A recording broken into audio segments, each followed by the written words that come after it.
खुदा के अजीम खादम जिन्हें खुदा ने मुख्तलिफ ममालिक में बड़े जहो जलाल के साथ अपने जलाल के लिए इस्तेमाल किया।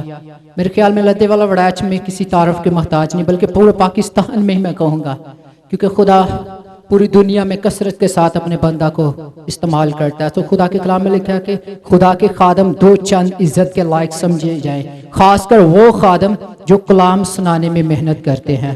तो यकीन आप सब खुदा के खादम से बखूबी वाकिफ़ हैं। सो आप सबकी भरपूर तालियों में खुदा के अजीम खादम से मेरी बड़ी खुशी है कि सर जी आप इधर आए। ना चाहते हुए भी सर जी को मैंने बुला लिया, लेकिन मैं चाहूँगा कि हमारी कलीसिया के लिए बड़ी खुशी की बात है कि अपने कीमती वक्त में से वक्त निकाला उन्होंने। थैंक यू फॉर मसीह यीशु के नाम में आप सबको सलाम। इसमें कोई शक नहीं है, मेरी आज का मुझे नहीं मालूम था कि आज कन्वेंशन शुरू हो गई है, लेकिन काशिफ ने मुझे मजबूर किया, सो इसलिए मैं आ गया। आज रात मैं जब इस कन्वेंशन के बारे में सोच रहा था कि खुदा इस कन्वेंशन में लोगों की जरूरत को तू जानता है, और मेरे पास देने को कुछ नहीं है। और मुझे बाइबल मुकद्दस में एक स्टोरी याद है कि एक शख्स था, उसका दोस्त रात के वक्त आ गया, और जब रात के वक्त वो आया तो उस दोस्त के पास उसको देने को कुछ नहीं था। सो वो आगे किसी दोस्त के पास गया ताकि उसका दोस्त जो लंबा सफर तय करके उसके पास पहुंचा है उसको वो खाना खिला सके, लेकिन उसके पास देने को कुछ नहीं था। इसलिए वो दूसरे दोस्त के पास गया, और तब तक वो घर वापस ना लौटा जब तक कि वो उसके लिए लेके ना आ गया। और मैं कहा खुदा आज रात मैं भी ऐसा हूं, मेरे पास देने को कुछ नहीं है, अगर तू मुझे देगा तो मैं लोगों को दूंगा ताकि लोग तेरे कलाम से सेव हो सकें। आमीन। मेरे साथ निकालेगा आज रात यूहन्ना की इंजील उसका 3रा बाब, यूहन्ना की इंजील उसका 3रा बाब और उसकी पहली 4 आयत को हम देखेंगे। खुदा के कलाम में क्या लिखा, 5 आयत को हम देख लेंगे। यूहन्ना की इंजील उसका 3रा बाब और उसकी पहली आयत में लिखा है, फरीसियों में से एक शख्स निकोदेमुस नाम यहूदियों का एक सरदार था।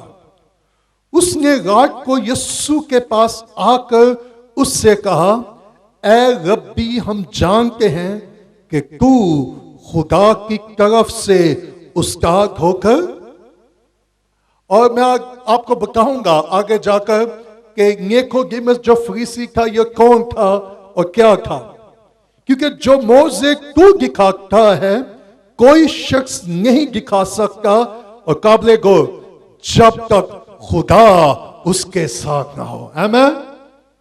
अब जरा तसव्वुर करें, अगर खुदा आप चाहते कि खुदा आपके वसीले कुछ करे तो ये लाजमी है कि खुदा का साथ होना बहुत लाजमी है। और तीसरे आयत में यीशु ने जवाब में उससे कहा, मैं तुझसे सच कहता हूं कि जब तक कोई नए सिरे से पैदा ना हो खुदा की बादशाही को देख नहीं सकता। निकोदेमुस उसने कहा कि आदमी जब बूढ़ा हो गया हो तो क्यों कर पैदा हो सकता है? क्या वो दोबारा अपने मां के पेट में दाखिल होकर पैदा हो सकता है? यीशु ने जवाब दिया कि मैं तुझसे सच कहता हूं, जब तक कोई आदमी पानी और रूह से पैदा ना हो वो खुदा की बादशाही में दाखिल नहीं हो सकता। छठिया, जो जिस्म से पैदा हुआ है जिस्म है, और जो रूह से पैदा हुआ है रूह है। आमीन। आज रात मैं जिस बात पर बात करना चाहता हूं वो है नई पैदाइश, न्यू बर्थ, नई पैदाइश। मेरा यकीन है कि आज में से जितने भी लोग हैं आपकी ये गुजार होगी कि मैं आसमान की बादशाही को देख सकूं या मैं आसमान की बादशाही में जा सकूं। लेकिन आज रात जरूरत है कि हम खुदा के कलाम में से देखें कि कौन खुदा की बादशाही में जा सकता है, या आप कैसे खुदा की बादशाही में दाखिल हो सकते हैं। क्योंकि बहुत सारे क्रिश्चियन लोग जो अपने आप को मसीही कहते हैं वो बहुत सारी गलतफहमियों का शिकार है। नंबर वन, वो ये सोचते हैं क्योंकि मैं एक क्रिश्चियन खानदान में पैदा हुआ हूं इसलिए मैं मसीही हूं। लेकिन सुनिएगा, कोई भी शख्स मसीही खानदान में पैदा होकर मसीही नहीं होता जब तक वो रूह से पैदा ना हो जाए। अब मैंने और आपने वाकई मसीही बनना है तो मसीही बनने के लिए हमें जरूरत है कि हम रूह से पैदा हों। निकोदेमुस कौन था? ये फरीसियों का सरदार था। और ये फरीसी कौन थे? जो शरीयत का मुतालिया करने वाले थे। फरीसी वो लोग होते थे जो मूसा की शरीयत का बागौर मुतालिया करते थे। और ना सिर्फ वो मुतालिया करने वाले थे बल्कि अगर आप फरीसियों की हिस्ट्री को देखें, ना सिर्फ वो खुद कलाम सीखने वाले होते थे बल्कि लोगों को कलाम सिखाने वाले होते थे।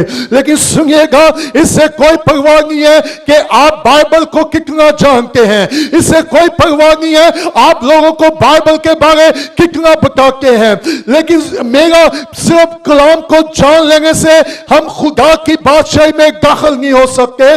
सिर्फ बाइबल पढ़ लेने से आप खुदा की बादशाही में नहीं जा सकते। जरूरत है कि अगर आप खुदा की बादशाही में दाखिल होना चाहते हैं तो नए सिरे से पैदा होना लाजमी है। अब ये निकोदेमुस कौन था? ये ना सिर्फ फरीसी था बल्कि कौन था? यहूदी था। और यहूदी कौन थे? जिनका खुदा का जिनके साथ वादा था। इस्राएली यहूदियों के साथ खुदा का कलाम, खुदा के वादे थे।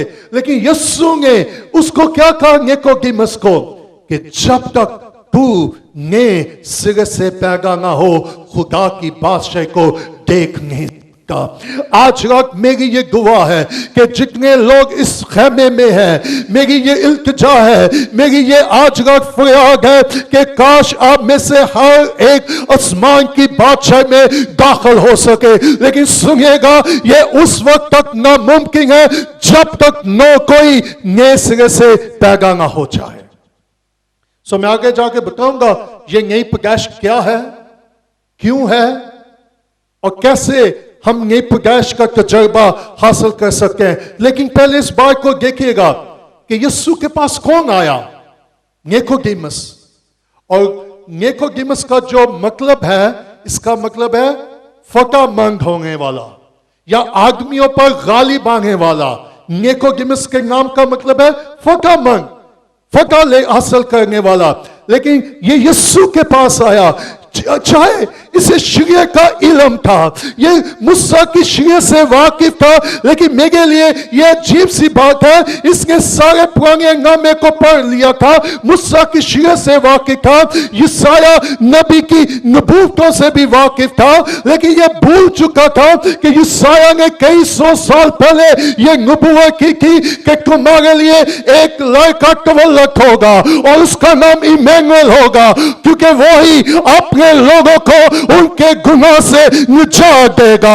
इसने कलाम को शरीयत को पलट उठा, लेकिन इसको मालूम नहीं था कि जिसके साथ ये बात कर रहा है वो ही शरीयत को पूरा करने वाला है।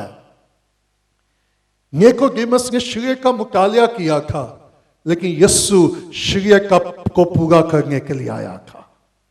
अब इसके पास सारा इल्म था शरीयत का, लेकिन ये यीशु के पास आया।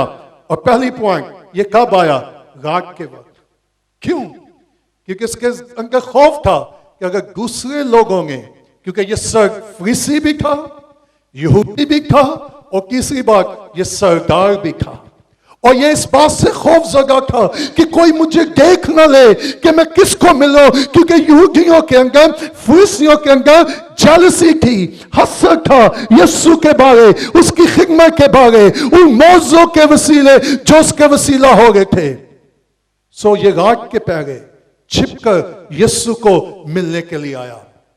मैं आपको ये बताना चाहता हूं, आप कभी भी किसी वक्त भी यीशु के साथ शख्सी मुलाकात कर सकते हैं। Praise God. बस का लोगों से खौफ ज़दा होते हैं कि लोग मुझे देख लेंगे, वो मेरे बारे क्या कहेंगे, क्या सोचेंगे। अब इस शख्स के अंदर खुदा का भी खौफ था, लेकिन उससे ज्यादा इंसानों का खौफ था। कितने लोग हैं जिनके अंदर आज भी खुदा से ज्यादा इंसानों का खौफ होता है, और पौलुस ने कहा इंसानों का खौफ फंदा है। कितने लोग हैं जो आज भी इंसान से, इतना वो खुदा से नहीं डरते जितना वो इंसान से डरते हैं, लेकिन इंसान का खौफ फंदा है। और मेरी ये दुआ है आज रात आप अगर किसी खौफ के नीचे हैं, चाहे वो इब्लीस का खौफ हो, चाहे वो इंसान का खौफ हो, चाहे वो बदुओं का खौफ हो, चाहे वो बीमारियों का खौफ हो, मेरी दुआ है कि आज यीशु आपको हर तरह के खौफ से आजाद कर दे। और सिर्फ यीशु है जो आपको हर तरह के खौफ से आजाद कर सकता है। सो निकोदेमुस रात के वक्त यीशु के पास आया, और जब यीशु के पास आया तो मालूम उसने क्या कहा? आप उसका स्टेटमेंट सुनिएगा। उसने कहा नंबर 1, हम जानते हैं कि तू खुदा की तरफ से उस्ताद होकर, पहली बात उसने कहा मैं फरीसी हूं, मैं सरदार हूं, लेकिन तेरे पास जो इल्म है वो हमसे भी ज्यादा है। सो उसने यीशु को उस्ताद माना। फिर दूसरी बात उसने कहा जो मौजे तू दिखाता है, अब वो मसीह को उस्ताद भी मांग रहा है, उसको मौजे करने वाला भी मांग रहा है, और तीसरी बात वो इस बात को भी मांग रहा है कि खुदावन तेरे साथ है। तो यीशु का नाम क्या था? इमैनुएल। और इमैनुएल का मतलब क्या है? खुदा हमारे साथ है। Praise the Lord. अब निकोदेमुस ने किन बातों को मसीह की जिंदगी में देखा। उसने कहा तू उस्ताद भी है, उसने कहा जो मौजे तू दिखाता है ये उस वक्त तक नामुमकिन है जब तक खुदा उसके साथ ना हो। और आज रात मेरी ये दुआ है, क्या लोगों ने ये देखा है? क्या लोग आपको देखकर ये कह सकते हैं कि मैंने उस बहन को देखा है, मैंने उस भाई को देखा है, मैंने उस खादम को देखा है, मैंने उस पास्टर को, उस मुबश्शिर को, उस संडे स्कूल टीचर को, उस कलीसिया मेंबर को देखा है कि लश्करों का खुदा उसके साथ है, खुदा का हक उसके ऊपर है, खुदा उसको इस्तेमाल कर रहा है। सो इस निकोदेमुस ने देखा, इसने सिर्फ वो खुदा के कलाम से ही मुतासर नहीं हुआ, यीशु के कलाम से, उसके इल्म से सिर्फ मुतासर नहीं हुआ, उसने उसकी कुदरत को भी जाना। और उसके साथ उसने ये भी कहा कि मैं जानता हूं कि खुदा तुम्हारे साथ है। अगर आप प्रकाश की किताब देखें तो यूसुफ के बारे बार बार ये लिखा है और खुदावन यूसुफ के साथ था। यूं बहुत सारे लोग हैं जिस बात से बहुत मामूली लेते हैं, वो इंसानों के साथ तो होते हैं बजाय खुदा के साथ हों। और वो इस बात को फख्र महसूस करके कि जी फलानी मिनिस्ट्री के साथ, फलाने शख्स के साथ मेरा तल्लक है, वो मेरे साथ है। लेकिन आज रात मैं आपको ये कहना चाहता हूं, सबसे जरूरत है कि लश्करों का खुदा हमारे साथ हो। और क्या होगा सुनिएगा गौर से, जब खुदा हमारे साथ होगा तो इसका मतलब है उसकी कुदरत हमारे साथ है, उसकी फेवर हमारे साथ है, उसकी फतह हमारे साथ है, उसकी कुदरत हमारी जिंदगी में से काम करेगी। सो ये यीशु के पास आया और सुनिएगा इसने क्या कहा। ये बड़ा मजहबी शख्स था, पाक जिंदगी गुजारने वाला, रास्तबाज जिंदगी गुजारने वाला, शरीयत को जानने वाला, शरीयत पर अमल करने वाला। लेकिन यीशु ने क्या कहा, जब तक तू नए सिरे से पैदा ना हो खुदा की बादशाही को देख नहीं सकता। तो इसका क्या मतलब है? इसका सिंपल मतलब यह है, इससे कोई परवाह नहीं कि आप कितनी सिर्फ बाइबल पढ़ते हैं, कितने आप कलाम सुनते हैं, जब तक कोई यीशु पर ईमान ना ले आए, जब तक कोई अपने गुनाहों का इकरार ना कर ले। मसीहत में जो पहला स्टेप है, जो पहली पॉइंट है, वो है तौबा। यीशु ने कहा तौबा करो क्योंकि खुदा की बादशाही नजदीक आ गई है। अगर आप खुदा की बादशाही में दाखिल होना चाहते हैं तो खुदा की बादशाही में दाखिल होने के लिए सबसे पहली बात तौबा करनी होगी। निकोदेमुस भी यीशु को मांगा था, वो उसको उसकी तारीफ कर रहा था, उसका यकीन था कि ये खुदा की तरफ से आया है। वो ये भी जानता था कि खुदा इसके साथ है, लेकिन सारी बातों से इससे कोई परवाह तैयार नहीं है, इतना इल्म होने के बावजूद वो खुदा की बादशाह में नहीं जा सकता था। और इसलिए यीशु ने कहा कि तेरे पास शरीयत तो है, तेरे पास इल्म तो है, लेकिन जब तक तू नए सिरे से पैदा ना हो तू खुदा की बादशाह में दाखिल नहीं हो सकता। इसके अंदर खुदा का खौफ भी था। ये एक रास्तबाज जिंदगी गुजारने वाला था क्योंकि शरीयत का ये उस्ताद था, लेकिन इन सारी बातों के बावजूद भी ये खुदा की बादशाह में, और गौर से सुनिएगा, इससे कोई परवाह नहीं कि आपका तल्लुक किस चर्च के साथ है, किस डिनोमिनेशन के साथ है, किस तंजीम के साथ है। कोई भी तंजीम आपको खुदा की बादशाह में लेके नहीं जा सकती। कोई भी डिनोमिनेशन, कोई भी ऑर्गेनाइजेशन, हो सकता है कि आप कलीसिया के तो मेंबर हो, लेकिन आसमान के मेंबरशिप के लिए, आसमान पर दाखिल होने के लिए नए सिरे से पैदा होना जरूरी है। क्योंकि जिस्म खुदा की बादशाह को ना देख सकता है ना दाखिल हो सकता है। पुरानी इंसानियत खुदा की बादशाह में दाखिल नहीं हो सकती। अगर आप खुदा की बादशाह में दाखिल होना चाहते हैं तो नए सिरे से पैदा होना लाजमी है, नई पैदाइश का तजुर्बा होना लाजमी है। तो आप कहेंगे जी भाई जी फिर ये नई पैदाइश क्या है? तो यीशु ने क्या कहा? यीशु ने को गिमस इतना समझ शख्स था, वो भी इस बात को ना समझ सका। वो कहने लगा उस्ताद, एक शख्स बूढ़ा होके दोबारा मां के पेट में कैसे जा सकता है? तो यीशु ने कहा तो शरीयत का उस्ताद होकर इस बात को नहीं समझता। नए सिरे से दोबारा पैदाइश क्या है? पानी और रूह से पैदा होना। सुनेगा, नई पैदाइश क्या है? ये कोई पाई मिशन की तालीम नहीं है, इस बात को पहले ज़हन में रखिएगा। ओके, ये किसी मिशन की तालीम नहीं है, ये यीशु मसीह की तालीम है। आमीन।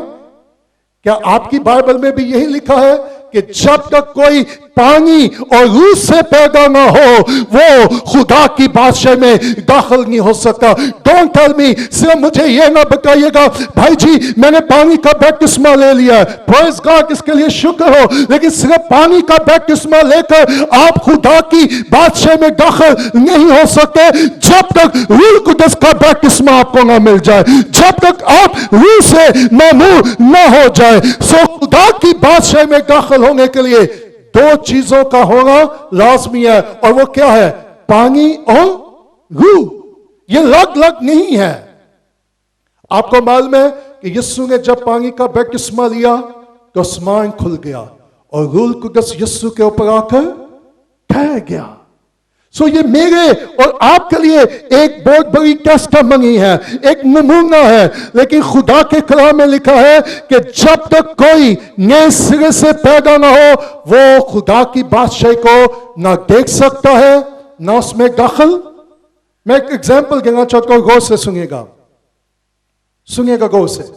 अगर आप यीशु को अपने घर में दावत दें और अगर यीशु आपके घर में आने को तैयार हो तो आप यीशु को कैसे कमरे में बिठाना पसंद करेंगे? गंदा कमरा यीशु को देंगे या कुछ साफ सुथरा? और कितना का आप साफ करेंगे? ज्यादा से ज्यादा, क्योंकि यीशु ने आके ठहरना है। और आप कोशिश करेंगे कि वो कमरा जहां यीशु ने आना है वो खूब साफ सुथरा हो, कोई गंदगी ना हो, कोई बदबू ना हो, कोई चीज डिसऑर्डर ना हो, वो साफ हो, वहां से अच्छी खुशबू आती हो, हर चीज डिसिप्लिन में ऑर्डर में हो, क्योंकि यीशु ने आके रहना है। तो फिर सुनिएगा, अगर उसने आपकी जिंदगी में आकर रहना है तो जिंदगी को कितना पाक और साफ होने की जरूरत है। और जब आप अपने आप को उसके हुजूर में लाएंगे, और मैं आपको यह भी बताना चाहता हूं, मेरे नेक काम मुझे रास-बास नहीं ठहराएंगे, मेरे रोजे मुझे रास-बास नहीं ठहराएंगे, मेरी दुआएं मुझे रास-बास नहीं ठहराएगी। यीशु का खून है जो आपको रास-बास ठहराता है, यीशु का खून है जो गुनाह को धो डालता है, यीशु का खून है जो गुनाहगार को रास-बास ठहरा देता है। अगर आप अपने का इकरार करें और तौबा करें तो आप मौत से निकलकर जिंदगी में दाखिल हो सकते हैं। निकोदेमुस रात के वक्त आया, लेकिन मैं ये इस बात को जानता हूं और इस बात को गौर से सुनिएगा, निकोदेमुस रात को आया लेकिन वो रूहानी तौर पर भी तारीकी में था। रूहानी तौर पर भी वो किसमें था? रात को तो आया, तारीकी में तो आया, लेकिन वो रूहानी तौर पर भी, जिस्मानी तौर पर भी तारीकी में था और रूहानी तौर पर भी वो तारीकी में था। लेकिन यीशु ने उस तारीकी को रोशनी में बदल दिया। आमीन, प्रेज़ द लॉर्ड। यीशु ने उसको बताया, यीशु ने कहा कि मैं जानता हूं तू कौन है, मैं जानता हूं तू तेरी जिंदगी कैसी है, लेकिन तुझे नए सिरे से पैदा होना लाजमी है। बहुत सारे लोग कहते हैं जी मेरा यीशु पर ईमान है। अबलीस के बारे में लिखा है, अबलीस भी ईमान रखता है और घर का काम का है। सिर्फ ईमान रखना काफी नहीं है जब तक आप अपने गुनाहों से तौबा ना कर लें। सो खुदा की बादशाही में दखल होने के लिए अगर किसी चीज की जरूरत है, नंबर 1 तौबा की जरूरत है। और मैं आपको कहना चाहता हूं बहुत सारे लोग गलत फहमी में हैं और वो खुद भी तारीकी में हैं, क्योंकि वो ये सोच के हैं क्योंकि मैं खिदमत करता हूं, मैं इबादत में जाता हूं, तो मैं खुदा की बादशाही में चला जाऊंगा। लेकिन सिर्फ इबादत में जाने से आप खुदा की बादशाही में नहीं जाएंगे जब तक आप मसीह में ना आ जाएं, जब तक आप पानी और रूह से पैदा ना हो जाएं। यीशु ने यही कहा, उस दिन बखेरे कहेंगे हमने तेरे नाम से बदुएं भी निकाली, मौजे भी किए, लेकिन मैं कह दूंगा बदकर डालो, मेरी नजर से दूर हो, क्योंकि मेरी तुमसे कोई वाकफियत नहीं। सो जो जिस्म है ना वो खुदा की बादशाही को देख सकता है और ना वो दाखिल हो सकता है, लेकिन यीशु मसीह इसलिए आया ताकि वो गुनाहगारों को निजात दे, वो जिंदगी दे, ताकि उनको तारीकी से निकालकर रोशनी में ले आए, मौत से निकालकर जिंदगी में ले आए, बीमारियों से निकालकर शिफा दे। लेकिन उसके लिए आज रात मैं सिंपल ये आपको कहना चाहता हूं, अगर आप खुदा की बादशाही को देखना चाहते हैं, अगर आप खुदा की बादशाही में दाखिल होना चाहते हैं, तो आज रात आपको अपने गुनाहों से तौबा करनी होगी और दूसरा स्टेप आपको नए सिरे से पैदा होना होगा। और वो स्टेप क्या है?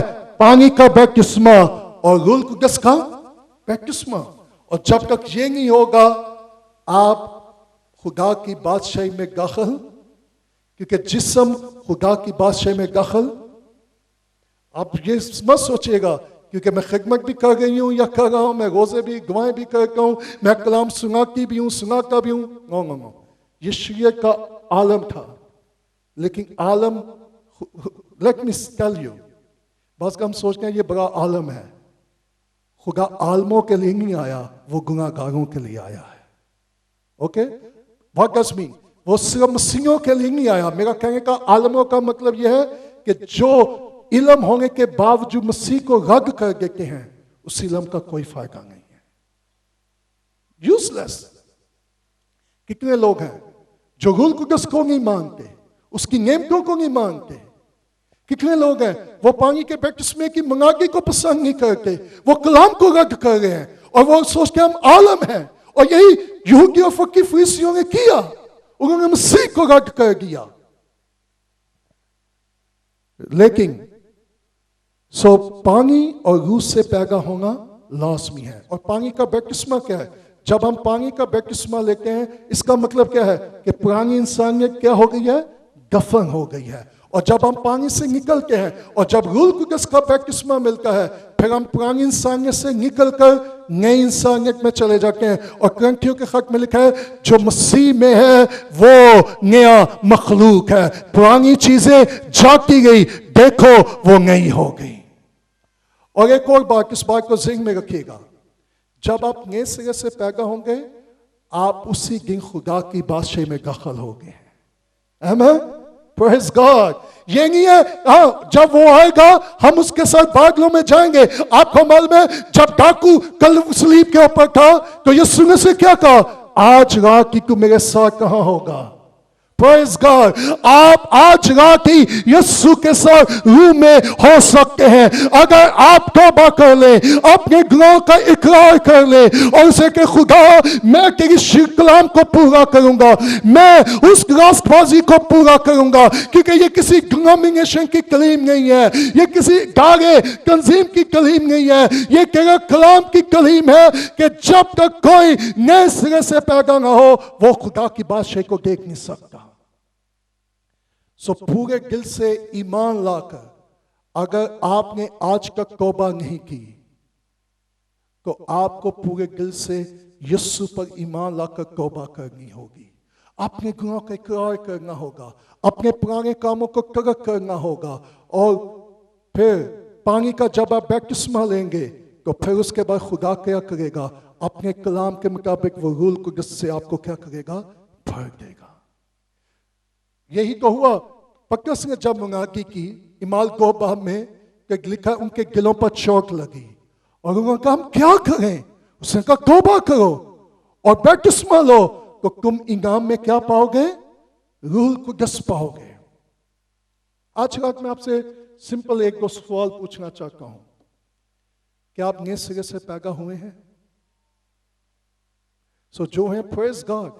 अगर जो नए सिरे से पैदा नहीं हुए तो आज रात फिर खुदा आपको ये कह रहा है, मेरे बेटे मेरी बेटी, अगर तू मेरी बादशाही में दाखिल होना चाहता है तो फिर तुझे नए सिरे से पैदा होना होगा, तुझे तौबा करनी होगी, तुझे बपतिस्मा लेना होगा पानी का, और नंबर 3 तुझे रूह कुदस से मामूर होना होगा।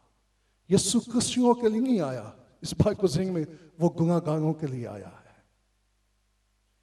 अगर आप अभी तक गुनाह में जिंदगी गुजार रहे हैं तो आज रात यीशु की सलीब के नीचे आ जाएं, वो आपके गुनाह माफ करने के लिए तैयार है।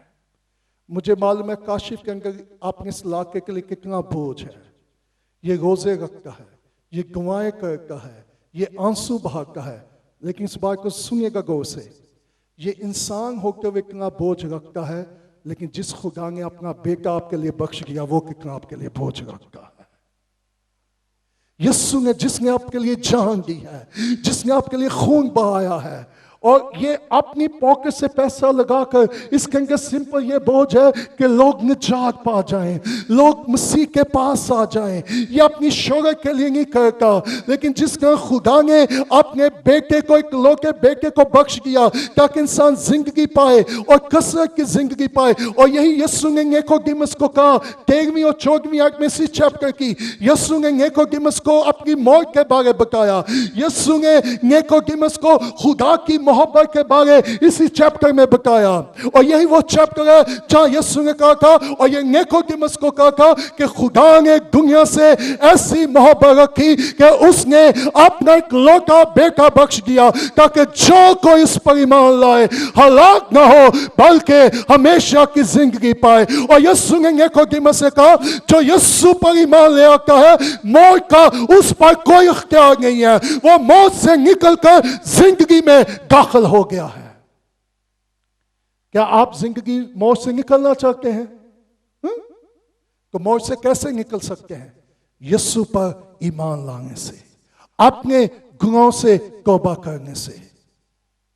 अगर आज तक आपने तौबा नहीं की तो आज रात मैं बड़ी सिंपल सी मुनादी कर रहा हूं, इस बात को ज़हन में रखिएगा। सिंपल मुनादी यह है कि इंसान गुनहगार है। मुनादी यह है, खुशखबरी यह है कि यीशु गुनाहगारों के लिए आया है। यीशु ने आपके लिए जान दी है और वो आपको मौत से निकालकर हमेशा की जिंदगी का वारिस बनाना चाहता है।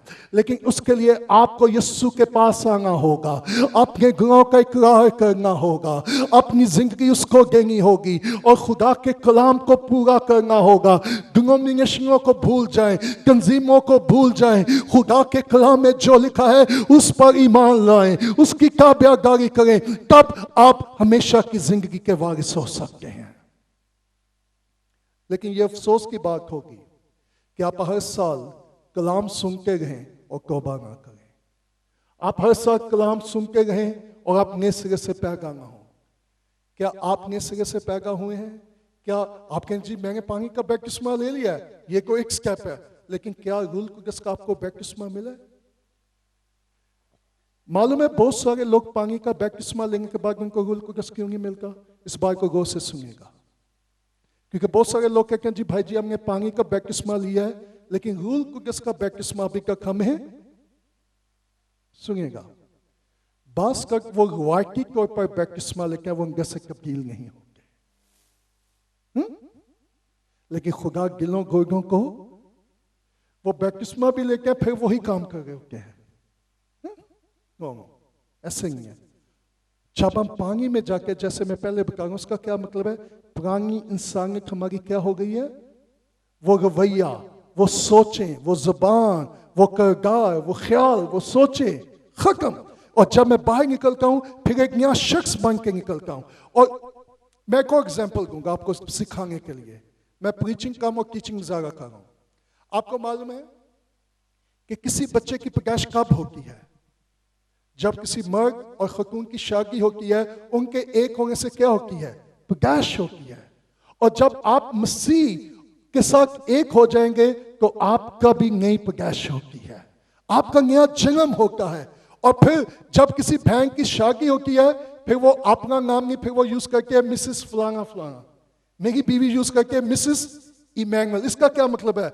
अब मेरा तल्लक इमैनुअल के साथ है। और जब आप तौबा कर लेते हैं और बपतिस्मा ले लेते हैं, फिर आप दुनिया को बताते हैं अब मेरा तल्लक दुनिया के साथ नहीं है, अब मेरा तल्लक यीशु के साथ है। मैं उसकी मलकियत हूं, मेरी जिंदगी उसकी है, उसको जो पसंद होगा मैं वही करूंगी, वो जहां जाएगा मैं उसके साथ जाऊंगी। एक नई कमिटमेंट आप खुदावन यीशु के साथ कर लेते हैं। और आज रात मैं आपको ये कहूंगा, अगर आज तक आपने कमिटमेंट नहीं की तो आए आज यीशु के साथ कमिटमेंट करें कि मैं गुनाह को छोड़ूंगा, मैं पुरानी इंसानियत को छोड़ूंगा और मैं आज रात अपने गुनाह से तौबा करूंगा, अपनी जिंदगी यीशु को दूंगा और मैं आज के बाद यीशु के साथ चलूंगा।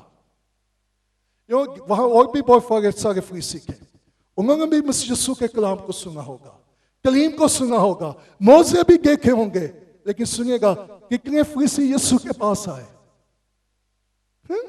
सिर्फ एक।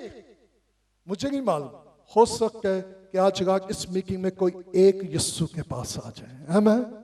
कोई एक अपनी जिंदगी यीशु को दे गए, कोई एक कहे हाँ खुदावन मैं गुनहगार हूं, लेकिन तेरा शुक्र हो तू मेरे लिए मुआ है, तूने मेरे लिए जान दी है और मैं तेरा शुक्र करता हूं तू मुझे निजात देने के लिए, जिंदगी देने के लिए आया।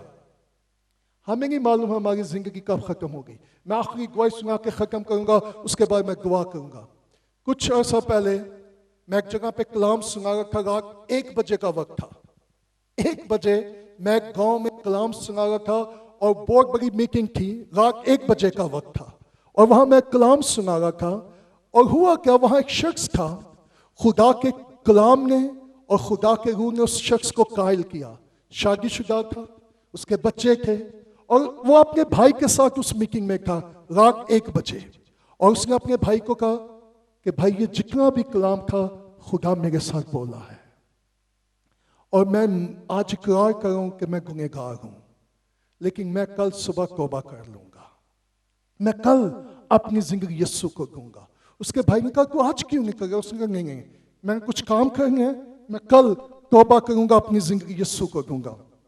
दूसरे दिन सुबह संडे था, 10 बजे मीटिंग होनी थी।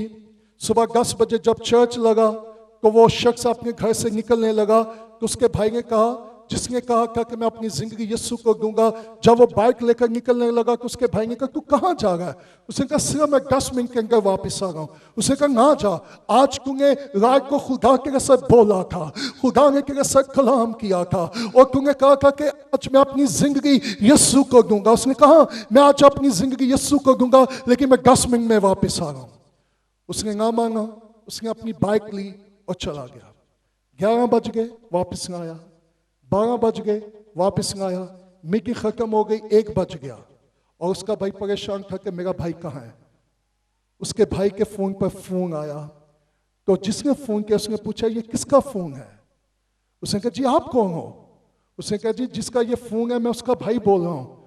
उसने कहा जी आपके भाई का एक्सीडेंट हुआ है और वो रोड के ऊपर 2 घंटे से उसकी बॉडी है, खून से वो भरा हुआ है, जिंदगी और मौत की कश्मकश में है, आप अगर उसके भाइयों को आकर उसको उठा लो। वो भागा गया, उसको देखा, जिंदगी और मौत की कश्मकश में, एम्बुलेंस मंगवाई, उसको हॉस्पिटल में ले गए। 3 दिन तक वो जिंदगी और मौत की कश्मकश करता रहा। बिलाखिर क्या हुआ? एक्सपायर, वो मर गया और उसको मौका ना मिला। पहले कंठों के खत में लिखा है आज ही कबूलियत का दिन है और आज ही निजात का दिन है। आपको नहीं मालूम कि कल हमारे साथ, अभी रास्ते में आते हुए अजीब तौर से खुदा ने हमें बचाया। अभी जब हम लाहौर से आ रहे थे, जबरदस्त किस्म का एक्सीडेंट होने लगा था और मैंने कहा ओह माय गॉड, लेकिन समो खुदा ने फिर भी महफूज कर लिया।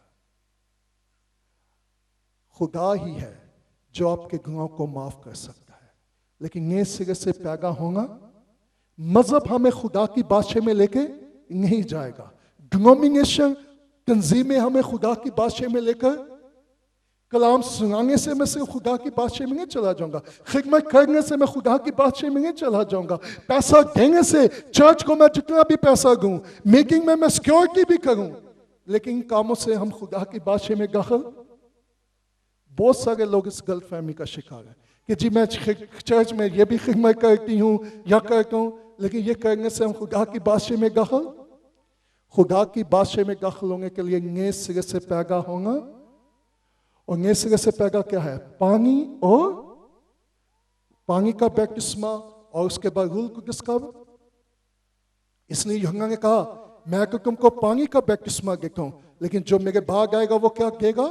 रूह का बैप्टिस्मा देगा। सो आज रात मैं आपको ये कहूंगा, अगर आपने पानी का बैप्टिस्मा नहीं लिया, इससे पहले आप पानी का बैप्टिस्मा ले, आपने अगर तौबा नहीं की तो आपको तौबा करनी होगी। नंबर 2, खुदा के कलाम को पूरा करना होगा, पानी का बैप्टिस्मा लीजिएगा। और नंबर 3, उसके बाद जरूरत है कि रूह कुदस से आप भर जाएं और फिर आप खुदा की बादशाही को देख सकेंगे। आइए हम अपने सर को झुकाएंगे। Praise the lord, hallelujah.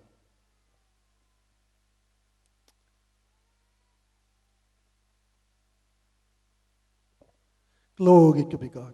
आइए अपने कदमों पे एक लम्हा के लिए खड़े हो जाएं। Praise the Lord, glory to be God. मेरी बहन, मेरे भाई,